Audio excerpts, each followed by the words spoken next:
Picture this: a young man, fresh out of college, lands his first job and receives his first paycheck. He's ecstatic. The taste of independence, the freedom to buy whatever he wants, it's a sensation like no other. The world seems to be at his fingertips, and he's ready to grab it wholeheartedly.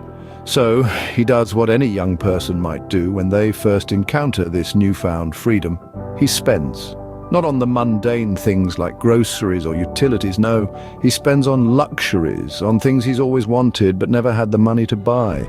Designer clothes, the latest tech gadgets, expensive dinners out, and even an impromptu weekend getaway. He's living the high life and it feels fantastic, but as the month draws to a close, he starts to feel a creeping sense of dread. His bank account, once flush with his hard-earned salary, is now dangerously close to empty. The bills are piling up and he doesn't have enough to cover them. The joy and freedom he once felt are now replaced with stress and anxiety. Penalties for late payments start to accumulate. His credit score takes a hit. He's forced to borrow money from friends to cover his essentials, promising to pay them back once he receives his next paycheck. But when that paycheck comes, he finds himself trapped in the same cycle. He's caught in a relentless whirlwind of irresponsible spending, a cycle that's hard to break. The stress continues to mount, not just from his financial troubles, but from the guilt and shame of having to borrow money from friends. He starts losing sleep. His work suffers, and his relationships strain under the weight of his financial missteps. This story, while unfortunate, is not uncommon. Many of us may find ourselves in similar situations if we don't understand our spending habits. Understanding why we spend money the way we do is the first step in gaining control over our finances. The human mind is a complex entity, and it plays an enormous role in our spending habits. Let's delve into some of the psychological factors that influence the way we part with our hard-earned money. First off, we have instant gratification. We live in a world that promotes immediate satisfaction. We want things, and we want them now. This mindset often drives us to make impulsive purchases, satisfying our immediate desires without considering the long-term consequences. Then there's social pressure, an all too familiar concept for many of us. It's the feeling that we must keep up with our peers, whether it's owning the latest smartphone, driving a fancy car, or vacationing in exotic locations. This pressure can often lead us to spend beyond our means, all in an attempt to fit in and maintain a certain image. Retail therapy is another psychological factor. It's the act of shopping to alleviate stress or negative emotions.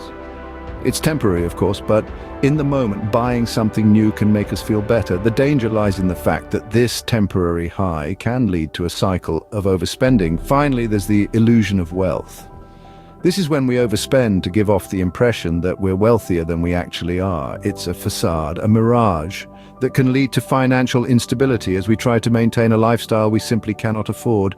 These factors, among others, can often lead to irresponsible spending, leaving us in a precarious financial situation.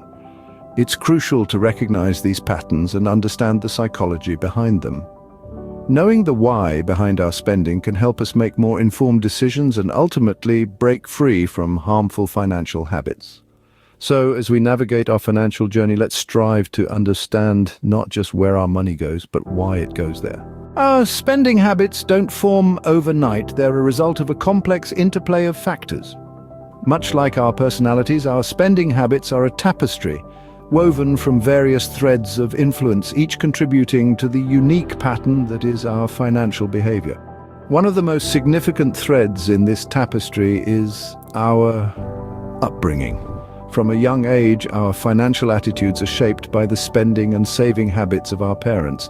If money was always tight, we might become frugal adults. On the other hand, if we never wanted for anything, we may develop a tendency to spend freely. Then there's the influence of societal norms. We live in a world where consumerism is the name of the game. We're constantly told that we need more, newer, better. This constant barrage of messages can lead us to believe that spending is not just a necessity, but a pathway to happiness. This belief in turn can shape our spending habits, making us more likely to splurge on things we don't need. Personal experiences also play a huge role. Whether it's a financial crisis that made us more cautious or a windfall that made us more generous, our experiences can significantly alter our financial behavior. Lastly, let's not forget the marketing tactics employed by businesses. From enticing sales to loyalty programs, businesses have a myriad of tricks up their sleeves to make us part with our hard-earned money. These tactics can subtly influence our spending habits, making us more inclined to spend than save. Now, it's important to remember that while these spending habits may be deeply ingrained, they're not set in stone. With awareness and effort, we can rewrite our financial narrative. But the first step towards change is understanding. Understanding how our habits are formed gives us the power to change them. It allows us to take a step back, analyze our behavior, and make conscious decisions that align with our financial goals. So the next time you're about to make a purchase, take a moment to think about why you're making that choice. You might be surprised by what you find. So we've taken a journey into the psychological aspects of spending, but what have we learned?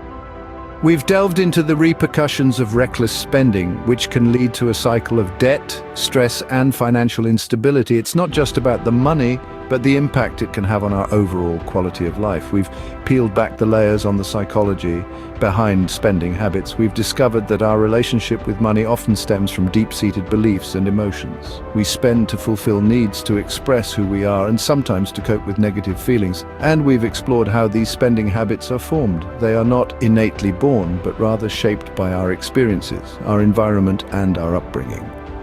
Understanding these factors is the first step towards changing our financial habits. Armed with this knowledge, we can now make more informed financial decisions and strive towards a healthier financial future.